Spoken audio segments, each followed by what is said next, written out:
weekend is here and technically gone, but then let's talk about what happened in a very full weekend. I mean, a weekend where Arsenal fans were happy, City fans were happy, Chelsea fans, Liverpool fans were really happy. I mean, an away win, very interesting one. And of course, for Real Madrid fans, and then for Barcelona fans, I mean, it just feels like everyone that was sad last weekend were happy this weekend, and everyone that was happy this weekend were sad last weekend. Maybe for the exception of Manchester City. But let's talk about five top actions that happened during the weekend. And of course, let's begin with the title race in England. It felt after that draw against Wolverhampton Wanderers on Wednesday, just a couple of days ago, like it was over for Arsenal fans. We saw them, hardly some of them could not even leave, the stadium. After the game, some of them looked dejected. It looked like the title race was gone that same night. Like there is no hope anymore. But then at the new Tottenham Hotspur Stadium, Tottenham Hotspur whined them, with that equalizer immediately after the. But then Arsenal showed that, look, we are serious this season. And should we say that this is a bounce back for Arsenal in the title race? That's actually a statement for it, that, the title race is still as it is. We are still competing.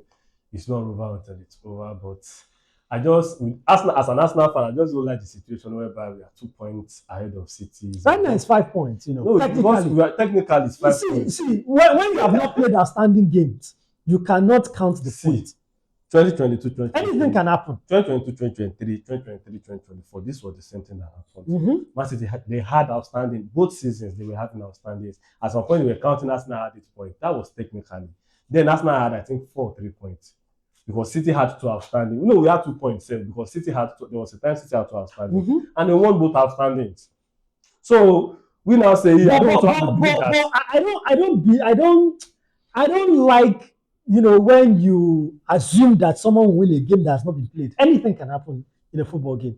Until that 90 minutes is played, City have not beaten Crystal Palace. That Fahad.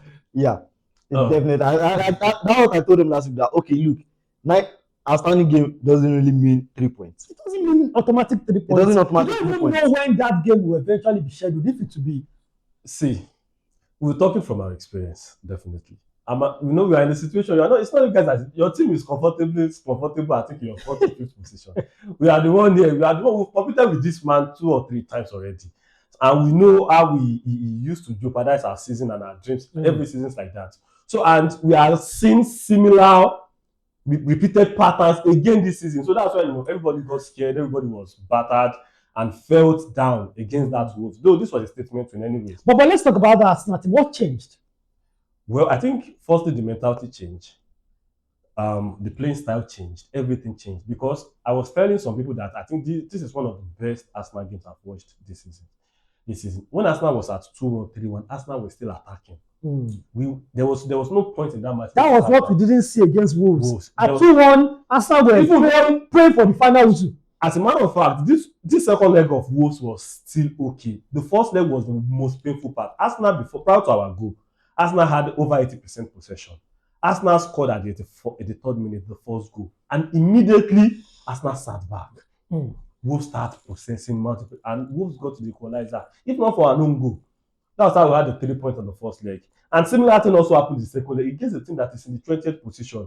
The mentality was not there. And aside from that. But that changed against Tottenham. Yes. And secondly, I don't know. At times you need clinical forward players that are serious and players that mean business.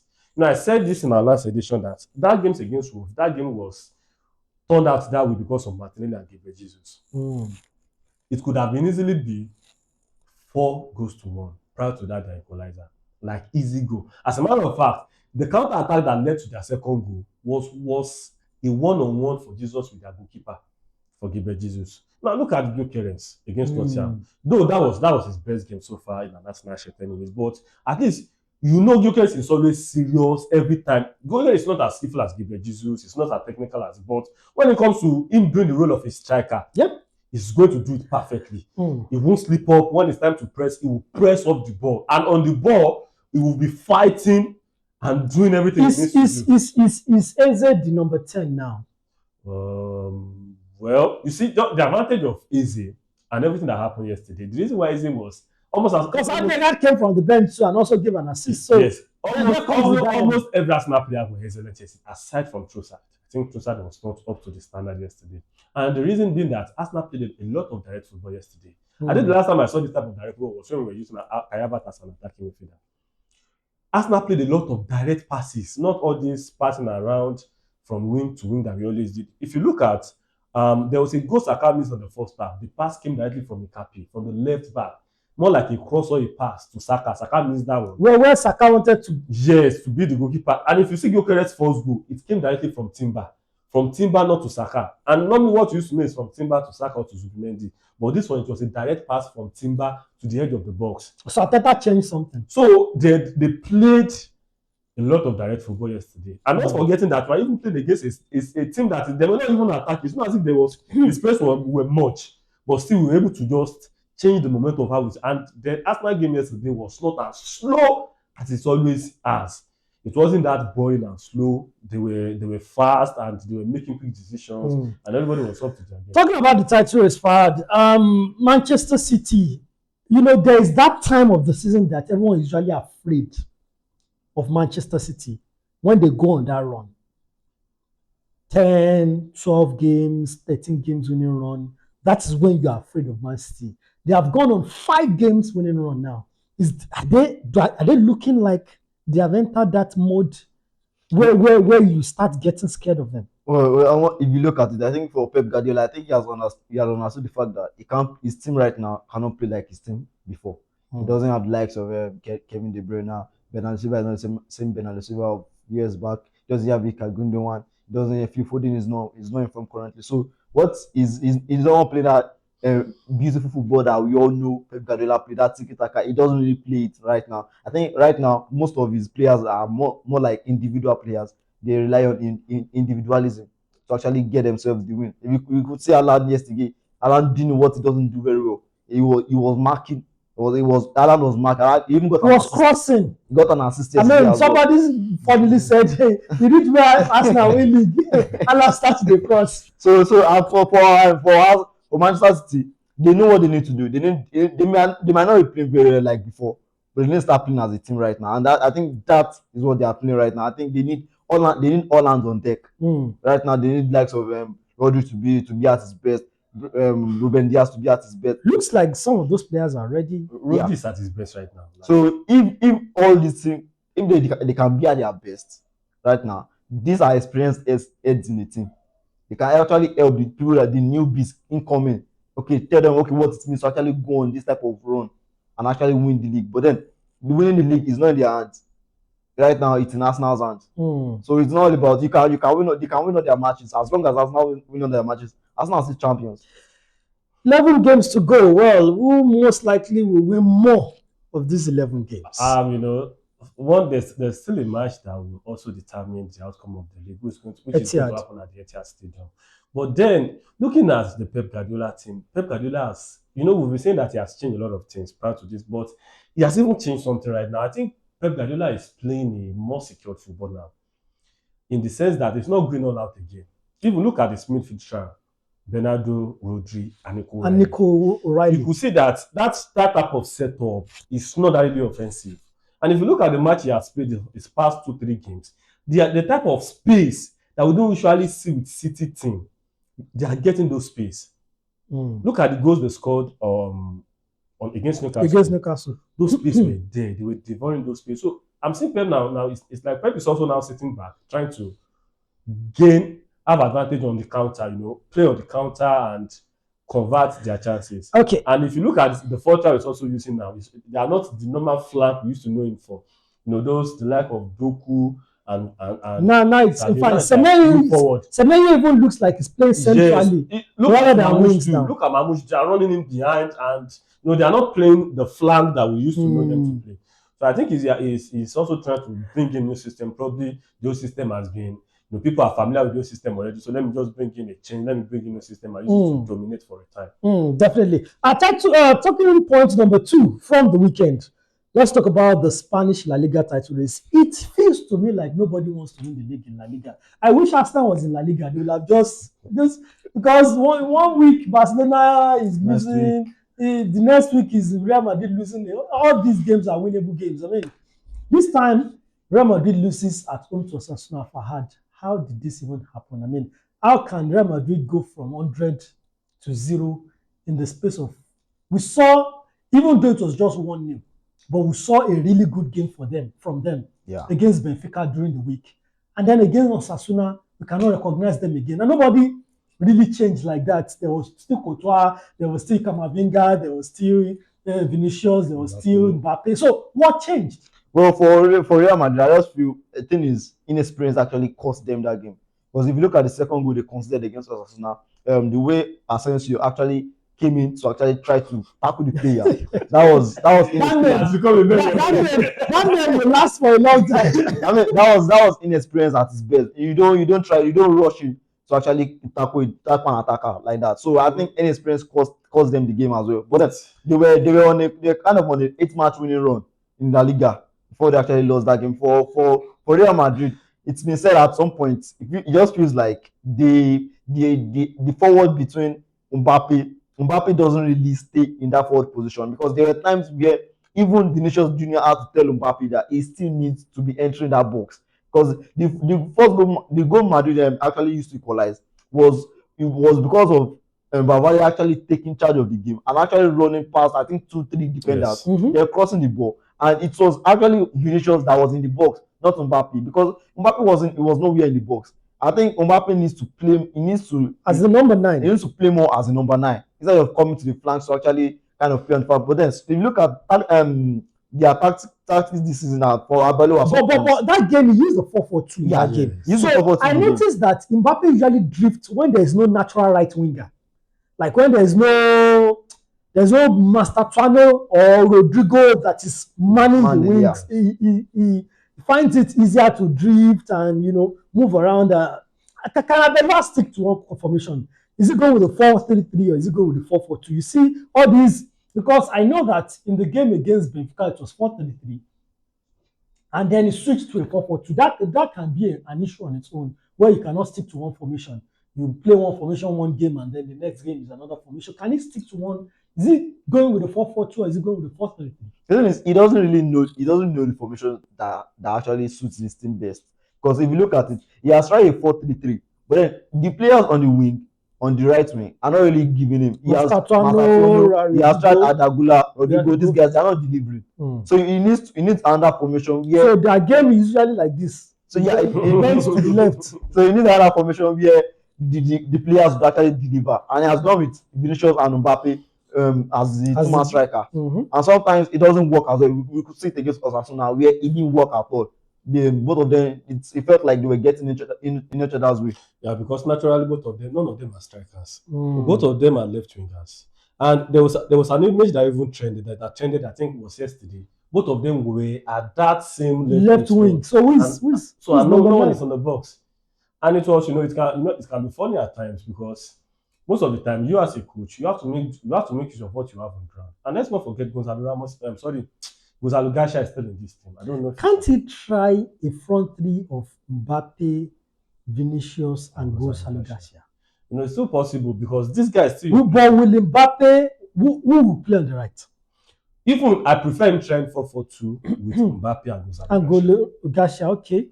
So that one can still work. So whenever Mbappe is drifting to the right, Garcia is a natural number 9. So now, because at times one position that demands the highest amount of patience from a player is the striker role. You can be there for 10 minutes and not receive a pass. Yeah. And you still have to be there. And keep making the runs. Yeah, you still have to be making that runs. So probably, Mbappe is not a natural 9. So probably all of those things are things that is still lacking, and the patience is not there. He also wants to be involved in the game and things like that. Maybe that's why he's drifting to the right, coming back to the middle, and so on. So, but when you have a player as a natural 9 playing there, so whenever Mbappe is drifting to the right or overloading the middle, you still have someone there. And let's not forget, look at the pattern Pep is playing now. Whenever you're focusing on Haaland, and Haaland has come back, like floated to the middle. Mamouche and Semenyo will run behind the line. So once you have people like Gonzalo Garcia and so on, it may not be an advantage to you. But let's see what's going to happen with him. For Barcelona, it looks like, is this their title to lose again? Because this Arbeloa's team doesn't look like they can win the La Liga title this season. Remember, as bad as Barcelona's defense line is, they still look like the more likely team to win the league. Yeah, if you look at Barcelona right now, it feels like they still look like the more together team, like the team that still has themselves together. But let's be honest, take Rafinha and Pedro from Barcelona. Then you have Lamar. You have the Burnley. You still have Lamar and Lewandowski and maybe Rashford. I'm telling you, take away Rafinha and Ferran Torres and Pedro. Just take those two away from Barcelona team. Yeah, they still have players that can. I know they still have players, but you have a team that cannot defeat Burnley. I'm telling you. So that's the problem with Barcelona. But let's go to Saudi Arabia, where something very interesting happened after the whole debacle of Ronaldo on strike, Ronaldo coming back. Finally, Al Nassr back on top of the table in Saudi Arabia. And how did it happen? Al Nassr won by 4-0. Ronaldo scored 2. And Al Hilal, the number 1 enemy now, drew at home against Al Ahly. Interesting times, but I'm just a bit suspicious. Are you sure that something is not happening behind the scene to make sure that Ronaldo gets exactly what he wants?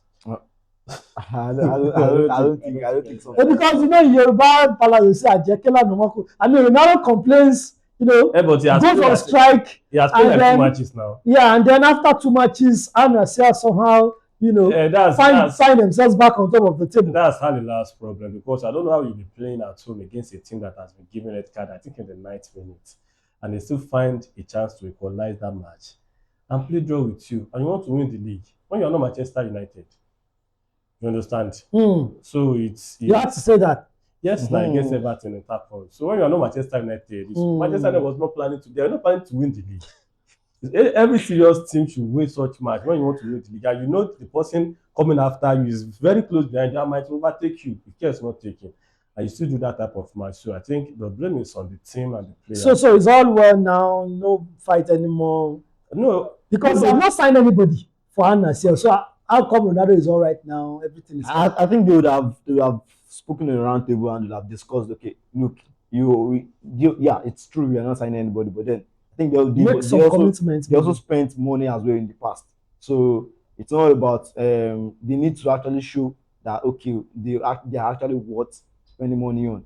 They should actually bring investments as well. So for Al Nassr, I just feel if right now they've drew just one, they've lost 3 times.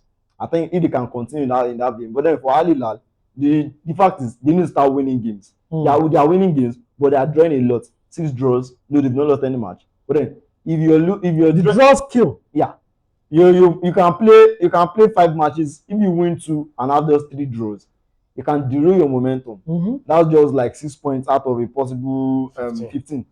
So it can derail your momentum. So they need to find a way to actually start winning games. So for that's for Al Hilal. For Al Nassr, I just feel they need the likes of Ronaldo, Sadio Mane, Kingsley Coman to actually come to the party and start scoring for them if they want to actually win the Saudi Pro League. Well, it is what it is. Right now, Ronaldo edging closer to 1,000 goals. I think he's on 967 now. That's a side quest for him. I think 967 now for Ronaldo. Yeah. And then for Al Nassr, 12 matches to go. 12 matches to go on top of the Saudi Pro League table. Let's see how that goes at the end of the season. Let's quickly talk about a special man doing a special thing. And that's talking about Sheikh Fabregas at Como. I mean, is this guy the next Pep Guardiola? I mean, the way he's doing earlier in the weekend, the way he went to Juventus and demolished them. Even prior to the weekend, he went away to AC Milan, he got a draw. Yeah. I went away to Juventus and I don't know if it's like Como may even be in the title race in the Italian Serie A. I think they're in the top 4. No, they're in the top 6. I think they're in the 5th or 6th position, not on the top 4 anyways. But still, he's doing a fantastic job. And he said something. He said, as long as like a dad to him, having such mentor around you, helping you out with some decision making and things like that, can also tell a lot about you. And I used to tell people, one thing that he's doing, one specialty that he's doing over there that's so obvious is it brings, like, he brought the Spanish football into Italian football, and you know they are finding it very, very, very difficult to defend against because it's not a one-man team. It's a combination of all the 11 players. Everybody can play football. And the fact that he brought players who were considered expendable from other teams, you know, Nico Paz, you just brought them reject, so to speak, and brought them together and made them into a formidable team. So, and now it's a turn in the neck of all those giants in the Italian league. So even if you can just qualify for Champions League, I think that's one of the best things that can ever happen to Como. For them to just qualify for Champions League. Even Europa. I mean, they came from the second division like 2 seasons ago. So it's a very big thing for them, and he's doing well. He's doing fantastically. And people are even saying, should this be Cesc Fabregas' last season at Como? Well, if you look at it for Cesc Fabregas and Como, I think things have really changed for them for a very lot. And the majority shareholders, the Jarim Group, they've invested like I think 70 million euros into the stadium development. That shows the commitment that they have in the team. Even Cesc Fabregas is also a minority shareholder in the club. Yeah. So I think for Fabregas, I think it just shows you that how much he wants the progression of the team, and also for himself and the progression of the team as well. So he plays a dynamic 4-2-3-1. I think sometimes with a blend of Pep Guardiola and Arsene Wenger's tactical system together. So for Fabregas, I just feel if he wants to leave, I don't think it's time for him to leave yet, because it's going to be a huge one if he leaves for either Barcelona or Arsenal, because it's going to be either Barcelona or Arsenal. But why Arsenal? Arsenal fails. Arsenal is not. If Arteta fails to win the title, he's gone. Arsenal is not sacking Arteta anytime soon. If he fails to win the title, you can talk about Barcelona or Chelsea, because this Leandro Snow goal, I don't think he's going to last. I don't even think he'll be there next season. So Chelsea can just, because he's simply a Chelsea legend too. So let's not forget that. So maybe Chelsea next coach, but I would personally advise him to be careful when going to clubs. I'd rather be, aside from being an Arsenal fan, I'd rather be an Arsenal coach and not win a trophy than be a Chelsea coach and win a trophy and be sacked the next season. So that's Chelsea for you. Chelsea, they don't get joy. So if you count the cost and think it well. And finally, let's talk about Chelsea. You already brought us into it. What on earth was that against Burnley? I mean, at Stamford Bridge, it's as straightforward as it comes. How can you bottle that? When I saw the starting 11, I was like, against Burnley, why are you using a 2-man midfield in a pivot? 2-man pivot, yeah. Even 3-man pivot. And Santos. Why he didn't need to? Why didn't he felt like a block in that midfield? He needed to release his players for them to actually play very well. And I just feel, apart from João Pedro, the other guys are not really contributing much. Yeah. Pedro Neto is a guy, is very fast, he's fast paced, but he's not really contributing much. Apart from assists, he doesn't really get goals that often. Even Kopama sometimes he just feel lackadaisical when he's playing. He just feel like he can do everything by himself, and he doesn't want to play to the strength of the team. So I just feel for Chelsea, they need to start playing like it. And if you look at it, one thing is they need to get more experienced players into the team. It's not all about let us buy 18-year-old. You can't use 18-year-old to win the Premier League. No. But that's if you have young players, if you are not successful with them, they will not have resale value. If what the consortium is thinking is that we bring in young players, maybe they will have resale value. If they are not successful, they will not have resale value. And for them to be successful, you need a mix of some experienced players amongst them. One thing is obvious with this current Chelsea team. Liam Rosner is not as good as Maresca. It's as simple as that. Almost this similar team, we won the Club World Cup, we won the Conference League with Chelsea, with Maresca. And some of these matches, though Maresca, messed up at some point, most especially in the Champions League, they were winnable games that he drew and lost. But Maresca cannot be playing Burnley at home and be using Santos, Caicedo, and because of those three, you have to play Kopama out of his position and play Pedro Neto out of his position. So how are you expecting 100% from them? And finally, let's talk about Chelsea. You already brought us into it. What on earth was that against Burnley? I mean, at Stamford Bridge, it's as straightforward as it comes. How can you bottle that? Because of those three, you have to play Kopama out of his position and play Pedro Neto out of his position. So how are you expecting 100% from them? Must you use Santos? Mm. Must you use Enzo? Must you use Caicedo? Must you use those three? Like, is it a must? You are not playing Arsenal. You are not playing City. I didn't mean you're playing Arsenal, City, or Liverpool. I say, okay, well, those people have a strong midfield. Probably you want to match edge to edge with them on the midfield. But you are playing Burnley. Burnley. You bought Garnacho for almost 50 million. You put him on the bench. You bought Gittins. You put him for on the over bench. 50 million. Over 50 million. You put him on the bench. And let's not forget, okay, if those guys are not doing well, let's not forget that João Pedro at Brighton used to play as a wing, used to play as an attacking midfielder. Why not introduce João Pedro as a winger and play Yandela? We are playing against Burnley for goodness sake. You should overload the attack. No matter how poor all of these guys are talking about, they will still put a very good performance against Burnley. You are not playing Arsenal and Man City. Even if you are playing Manchester United, the likes of Garnacho, you bought Garnacho from Man U. You bought Gittins from Dortmund, and even if they are not that good, this victim mentality, they will still have an element of it. So even if they will fail, it's not against a team like Burnley. So now you stock everyone. Palmer was doing nonsense. Palmer lose like three good chances, and at the end of the day, Chelsea started begging Burnley not to score.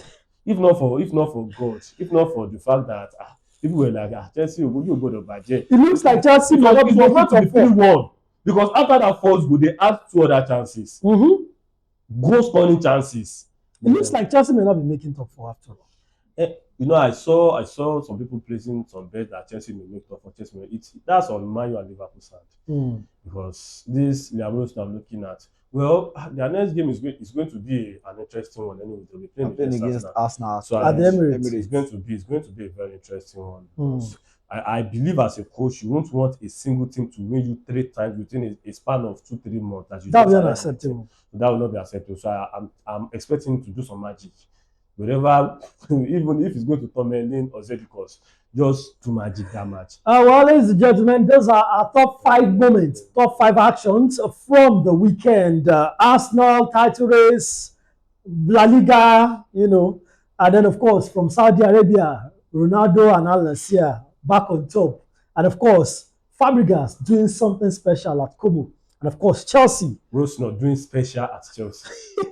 Special from the other side. Thank you so much for listening. Let us know your thoughts in our comment section. And remember to subscribe on all our social media and on our YouTube channel. And of course, follow on all our social media platforms.